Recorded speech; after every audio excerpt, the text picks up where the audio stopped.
Welcome everyone to another Astro Priestesses Roundtable looking at the solar month of Cancer. However, we are going to start with some leftovers around Gemini because there is a Gemini new moon that's happening right before the solstice, right before the sun's moving into Cancer. And we mentioned it in the last video, but we didn't go into as much detail on that. And this is a very power-packed new moon. And so I'll just share before the new moon actually is exact on the 17th of June. On June 15th, the dwarf planet, I think, I'm not exactly sure what her designation is, but Sedna is going into Gemini for the first time in over 11,000 years. That is just like mind-blowing. She has I've read different things, like some sites will say, oh, 11,500 years, and others say 11,400 years, and some say 11,300 and something years. I mean, it's like it's all over the place in terms of what they think her orbit is, but we know it's over 11,000 years. So and she's coming in close to the sun and the earth. She's coming into her perihelion. That'll be exact in 2076. So about 43 years from now, or no, a little over that, actually, 50 something years from now. She's going to be in the sign of Gemini for 43 years. So that'll change in 2066. And so the Sedna movement, this is like this rare movement. It actually went into Taurus in 1965. And so it's been in Taurus ever since. That's like 50 some years. It was in Aries for about 100 years. It went in 1867. And then in 1965, it went into Taurus. So it has been staying in signs for a really long time. It's now getting shorter as it's getting closer to its perihelion. And the thing that I find fascinating about this is two main things. One is that as Sedna enters Gemini, it's been with the Pleiades. It's going to be with the Pleiades until within a degree of the Pleiades until about 2027, and it'll be within 5 degrees of the Pleiades until 2033. So it's hanging out there, and the Pleiades are like a stargate activation. You know, many ancient cultures feel like they came from the Pleiades. So said that can only be here every 11,000 plus years. This is a big deal. Like, whoa, what does that mean? And then moving into Gemini, is Gemini being the storyteller.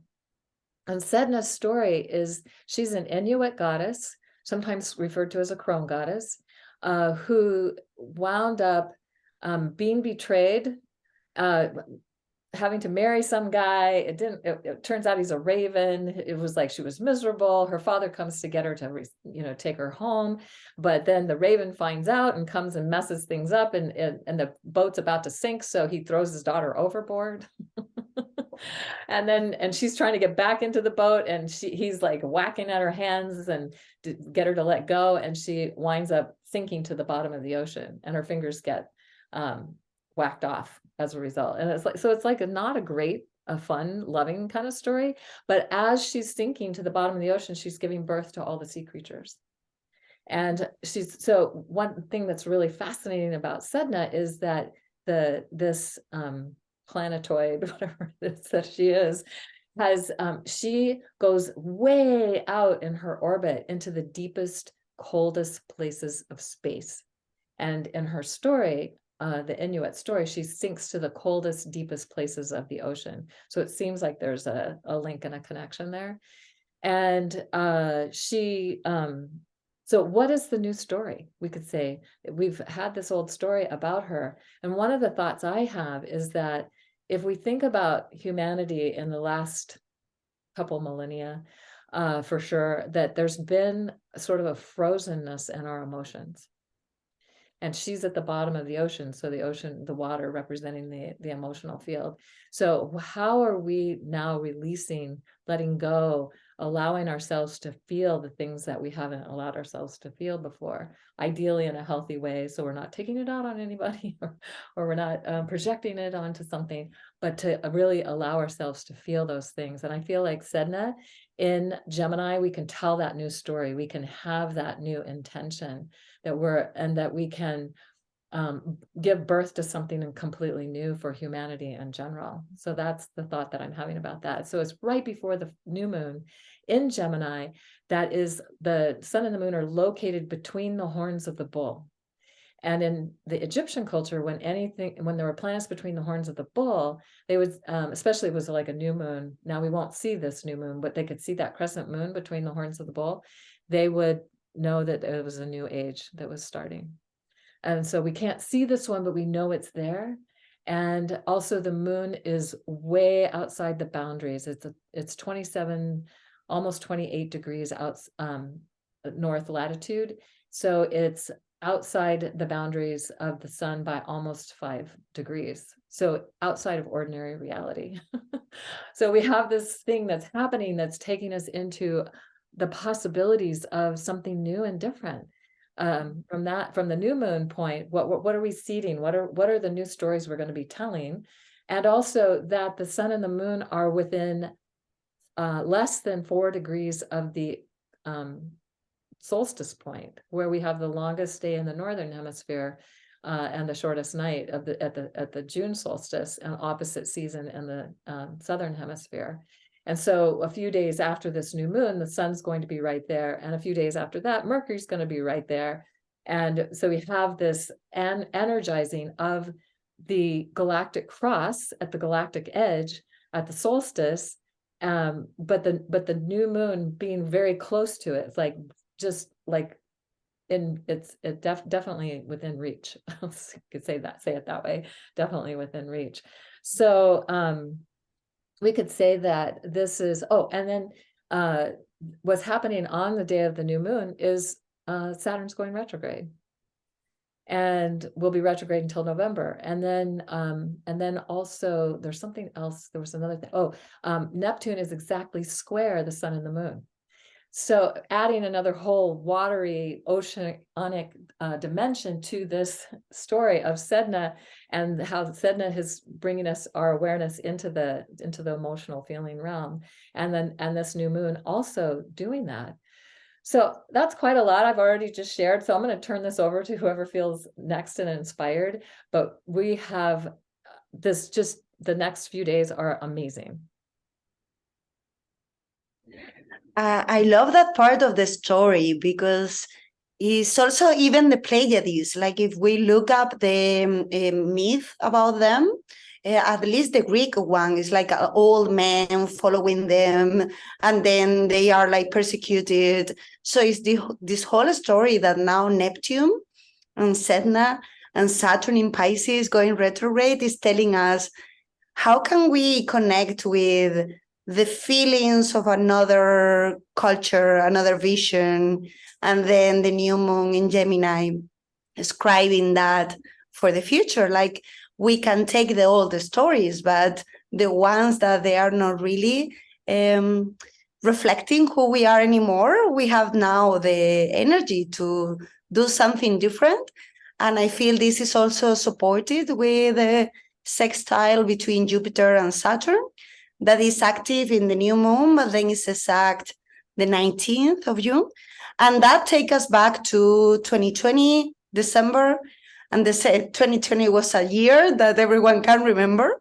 And that December, for sure, we can all remember. Now we have this sextile of, okay, everything that was moved, now how can we connect with the body, Jupiter in Taurus, and with those feelings? And the movement forward is not so much from the mind. With everything that we are saying is all feelings, body, even the Venus and Mars in Leo that we will talk more later is also the heart. There is no logic here. So it's like for writing these new stories, the creative part of getting the vision doesn't have any logical.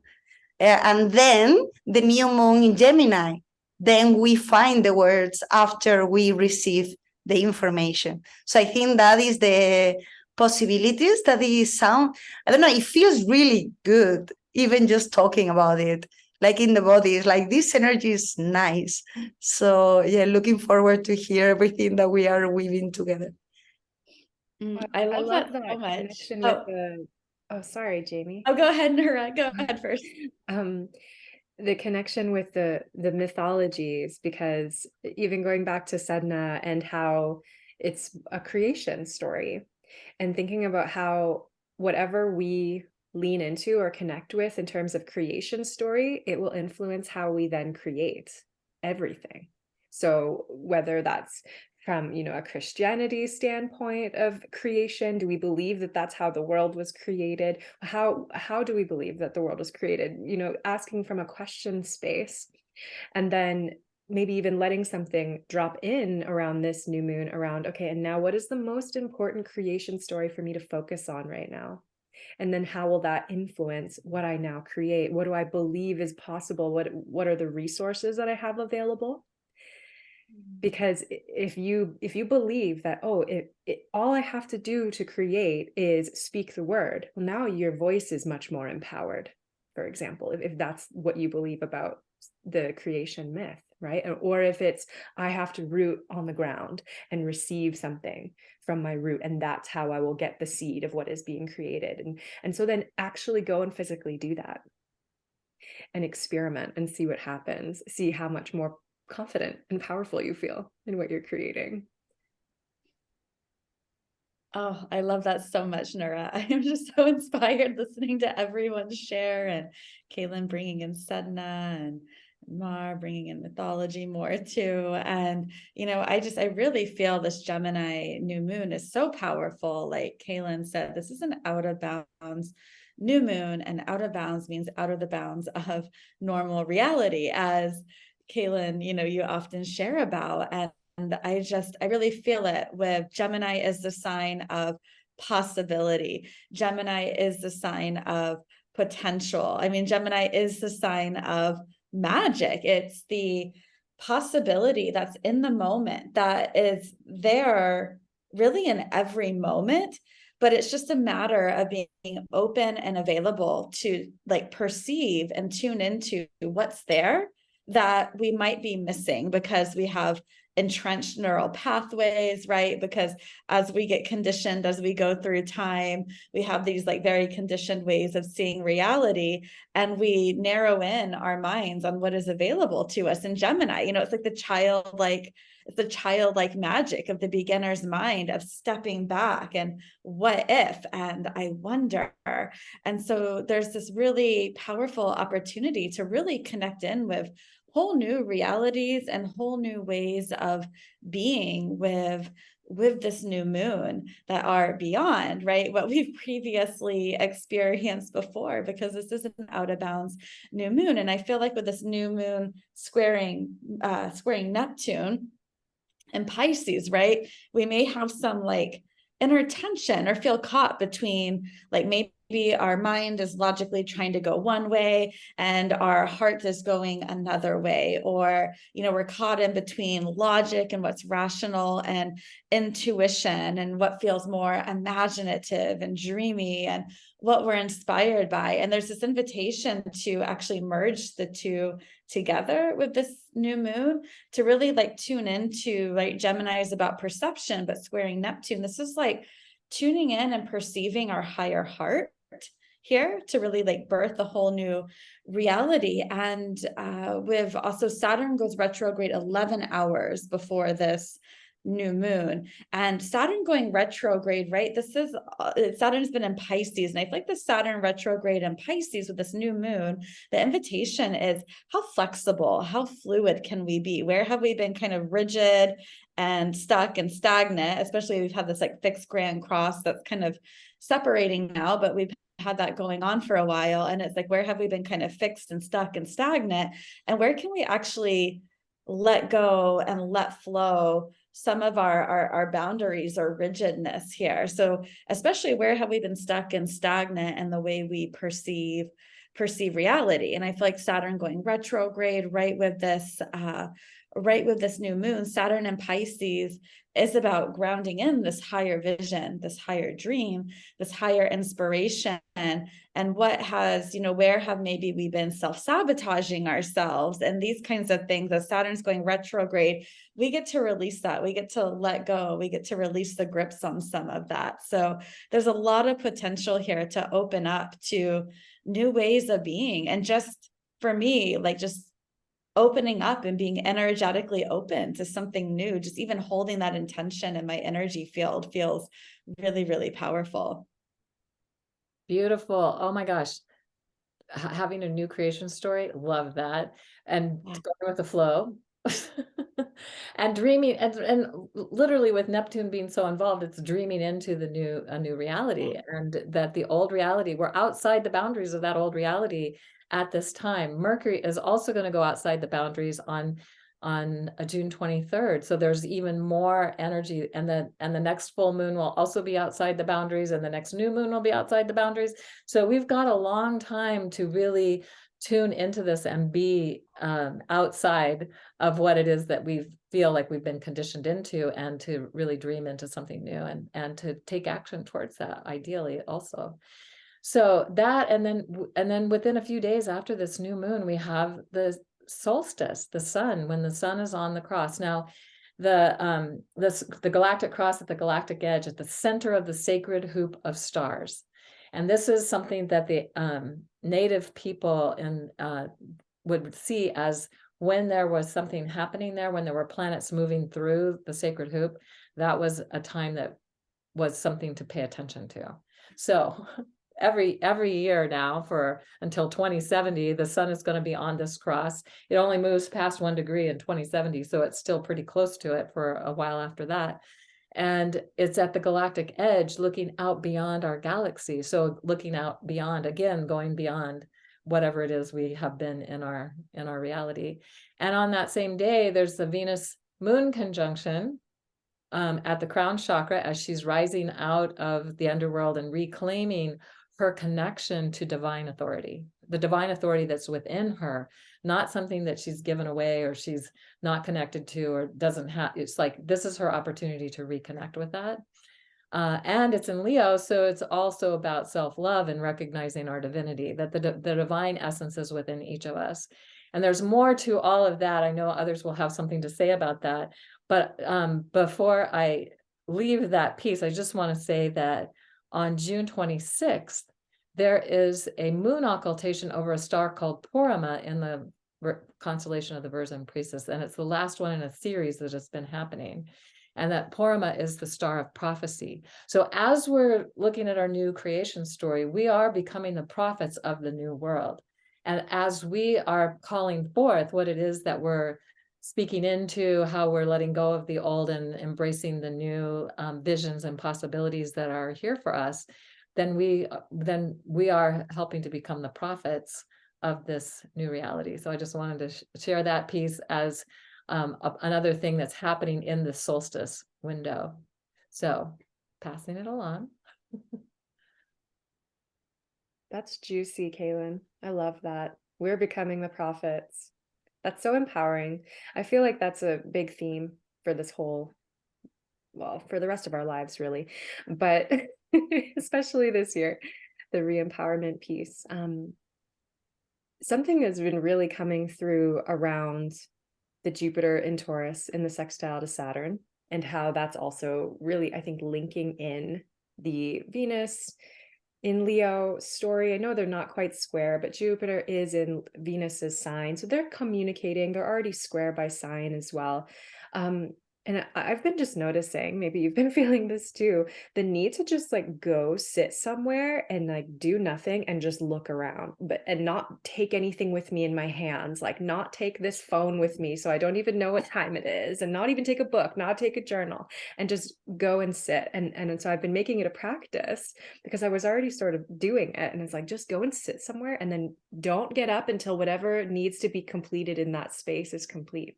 Because it's almost like the Jupiter in Taurus is it's really kind of, I think, jarring almost when we're used to wanting to take such swift, fast action, but to have to realize the fastest way forward is through sitting and doing nothing. And that combination of the Jupiter and Taurus with Saturn and Pisces, they're both signs of doing less to open up to more, to going within to receive more. So it's this sextile opportunity energy. You don't want to miss the opportunity by being so deep in the conditioning of hustle that you forget to sit down and receive what it is that would actually be more helpful for you. So it's also a really good time for decluttering and really making space for what you want to be holding. And really it's so internal. Both of these are yin signs. So there's something to be received.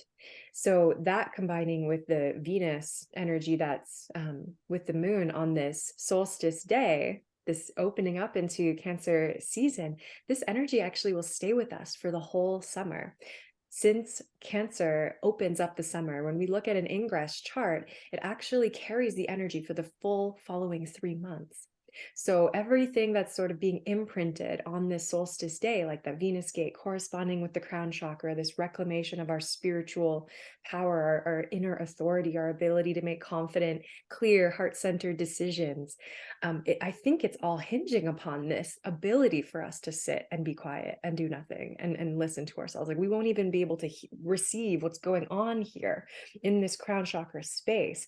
Luckily, we get 3 months to really work with this energy. It's not like we have only one opportunity or one day to do it, right? It's everything is this continuum, but just having the awareness that that's happening hopefully gives you permission to do what you probably already want to do anyways, right? Which is go and sit in those beautiful places and receive.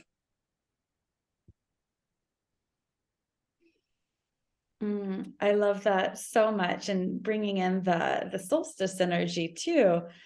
Venus and Mars, they're about 4 degrees apart at the moment of the solstice, and they've been moving. It's Venus went into Leo, she's been moving closer to Mars, and then they're following, and then Mars is actually going to move on as Venus slows down to station retrograde.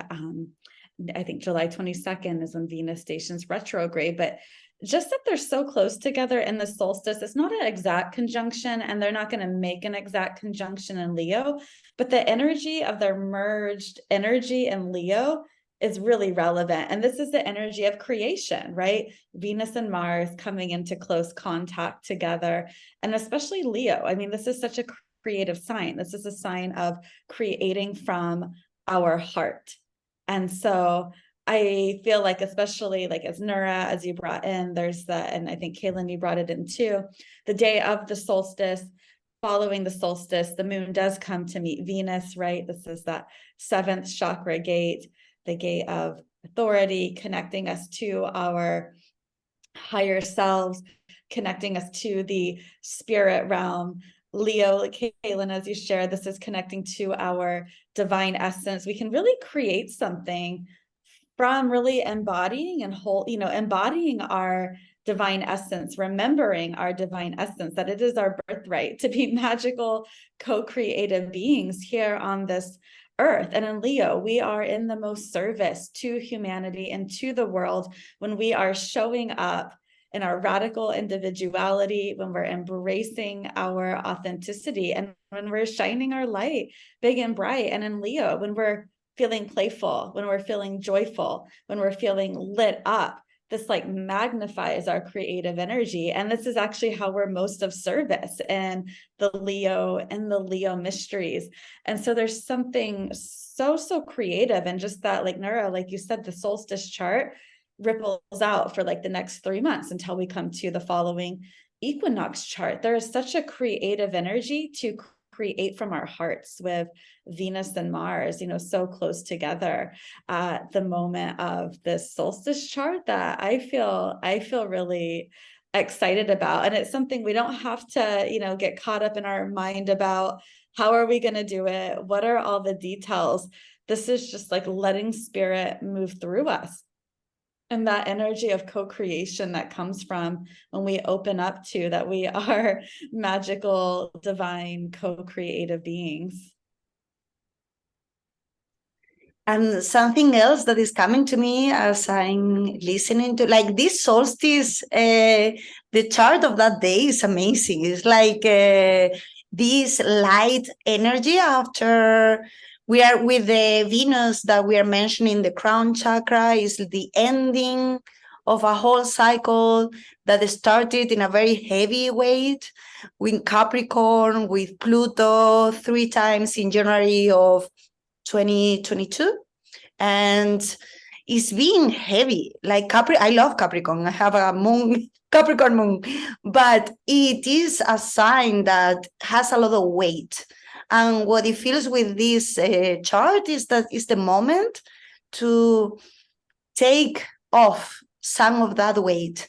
And with that Saturn sextile Jupiter, is like what is yours really to create, what is not yours, and just peel off everything that is just draining you and is making you heavy. And with the South Node that we're going to talk now as well with the movement, South Node in Scorpio, that is very interesting because the Venus cycle and the nodes, because one is 19 months and the other one is 18 months, I always feel that they work together, right? And these two cycles that they have been working together have been heavy because Scorpio is the unconscious and is drama sometimes and can be obsessive. I love it, but it has all these qualities. And the same with Capricorn, right? Like taking things in a very serious way, both of them.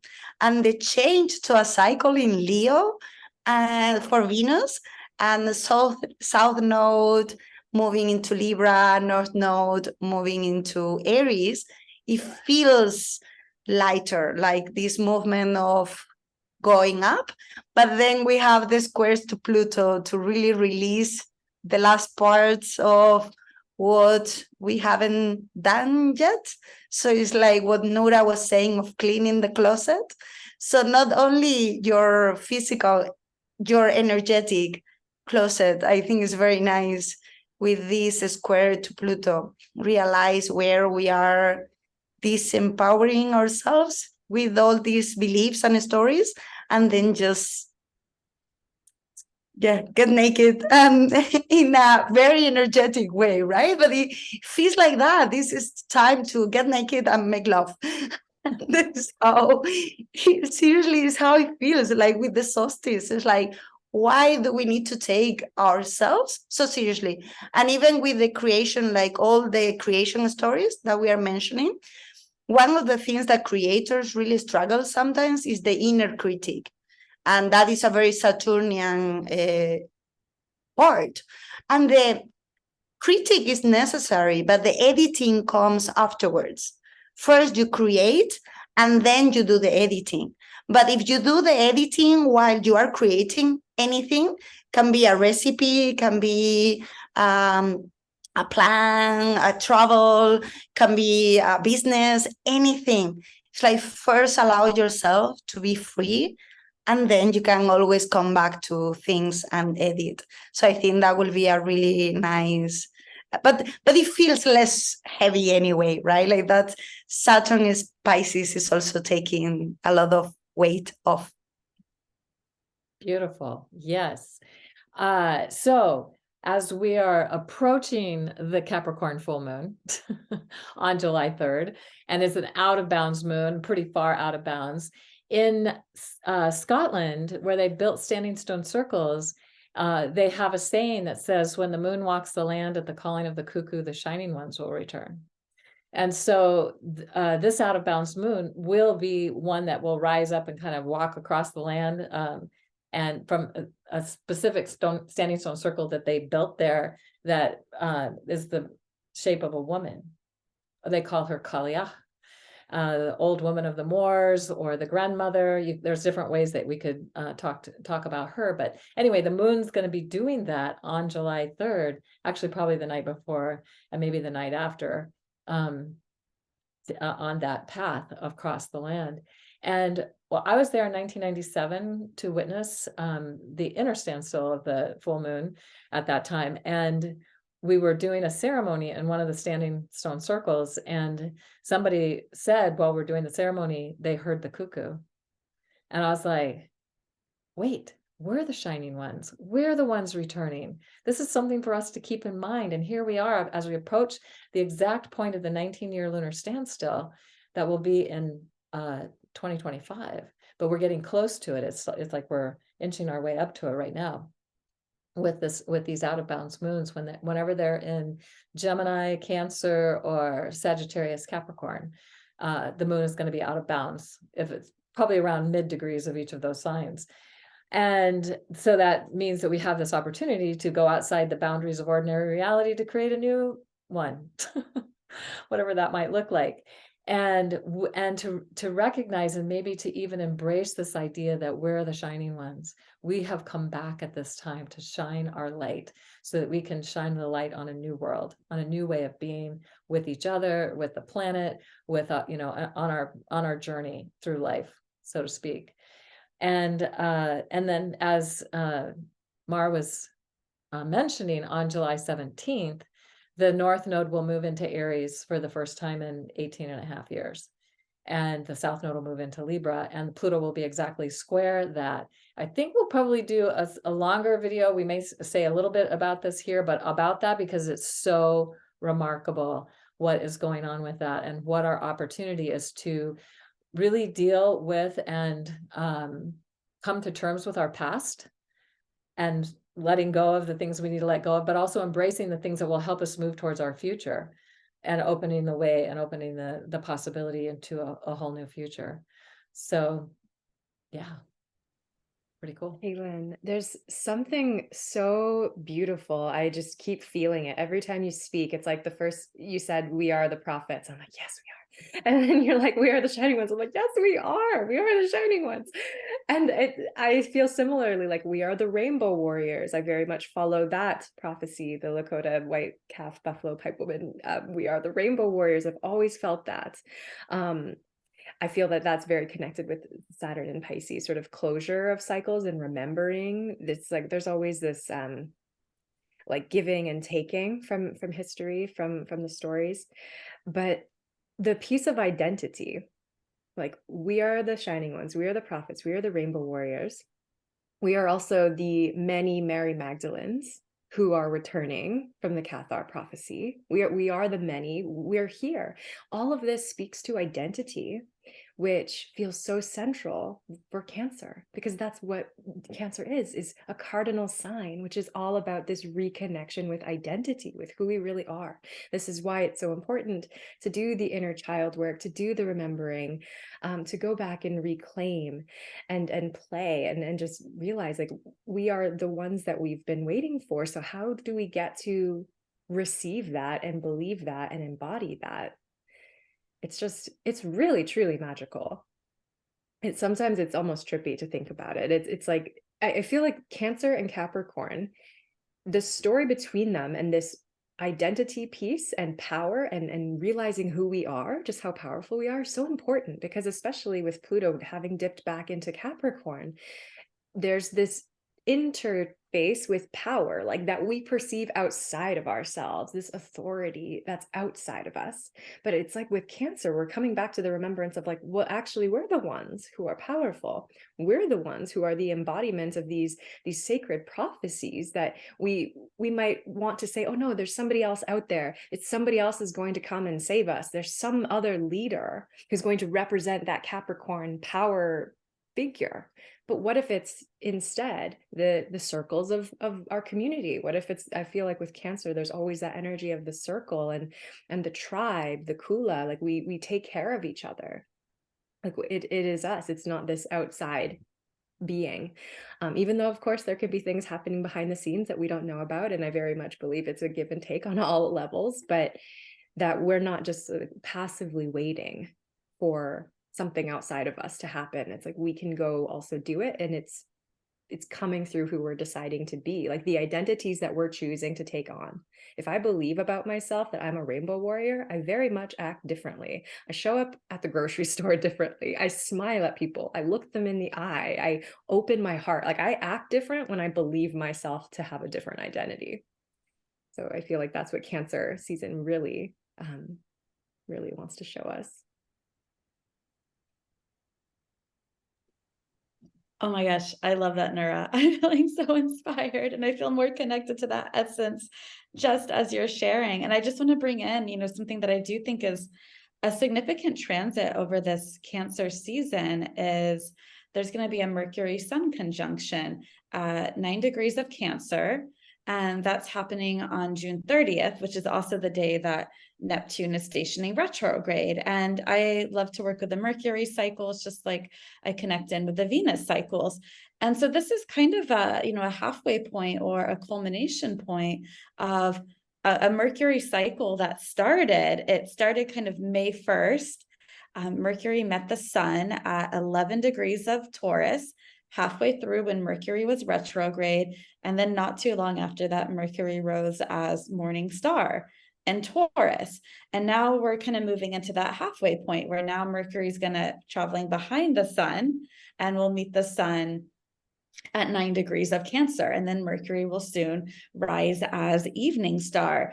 And so, as we're moving from Mercury morning star to Mercury evening star, now we can rise up and some new idea, some new thought, some new inspiration, and begin to really bring it through. And it's really sourced in these nourishing waters of Cancer, with Mercury, and this connects back to that Mercury retrograde. So you might kind of notice, like, as we move into this time of like June 30th, when Mercury is going to be with the sun, because it can be a very magical time where Mercury energy is really amplified. It can be very much a time of magic. So noticing what were maybe some themes that were going on for you around May 1st. I mean, that was in the middle of eclipse season too. So it was like an intense time probably for most of us then, but that Mercury retrograde was about like reorienting our values, really aligning our thoughts of our values, really honoring our body wisdom, tuning in and connecting with the wisdom of our body,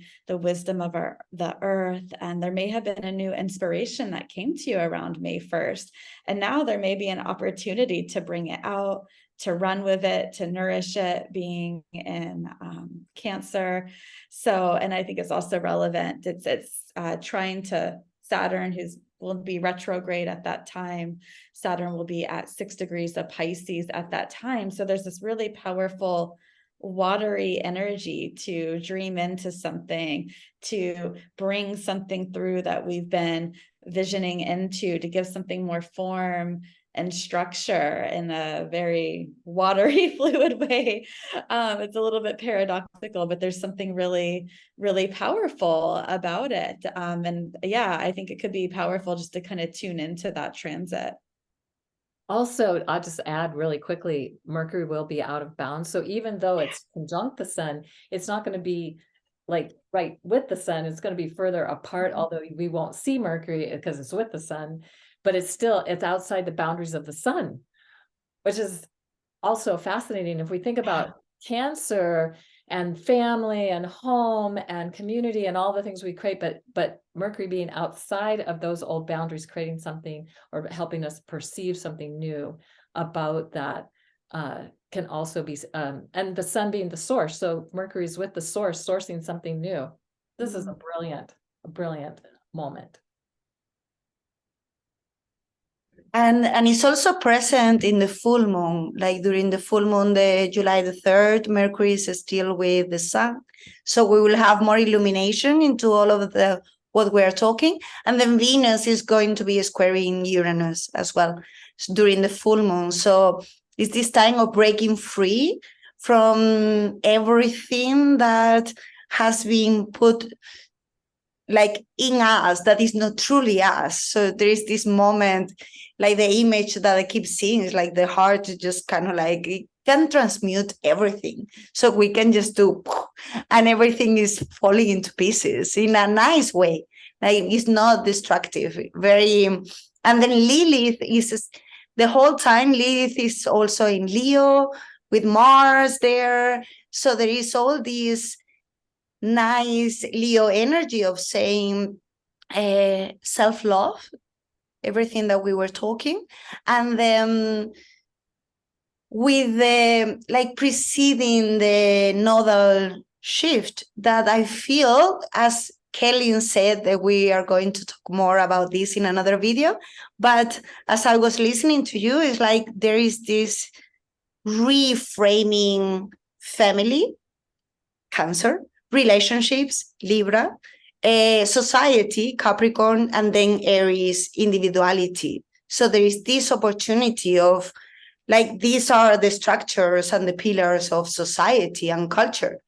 And there is a moment that the relationships that, and we can see it in the new teenagers and new generations, the old relationships don't serve them anymore.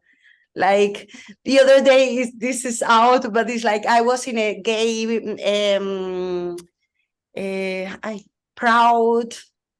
I don't, but it's like this concert for gay people to just be proud, and the concert, and there were a bunch of teenagers around that is so easy for them now. And I kept looking at them and remembering my friends when they came out of the closet. And for them, it was difficult. And for generations older than me, it was even more difficult. So I was looking at these teenagers and say, so good how much we have accomplished, that a person can love whoever they want to love. Like there is no, they are free to decide if they want to love a woman, a man, both, anything. So that's very Libra, and it's going to be very much in the pot of transformation, in the cauldron. It's like, why do we have to follow a model for relationship?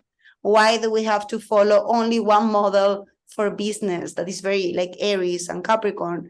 And why do we have to follow a model for families? Like there are as many possibilities as human beings are in the world. So it was a very proud moment of saying, we really have accomplished a lot in a short time of years. So sometimes we don't realize until we look at new generations and say, that's good. We are going in towards a nice direction, I feel. Yes, yay. Oh, thank you so much, everybody. This has been, again, high magic and wonderful. And hopefully everyone watching this will be inspired, and we will be back with you again soon. And meanwhile, let's just tune into the love, having love for ourselves, having love for each other, and having love for life itself.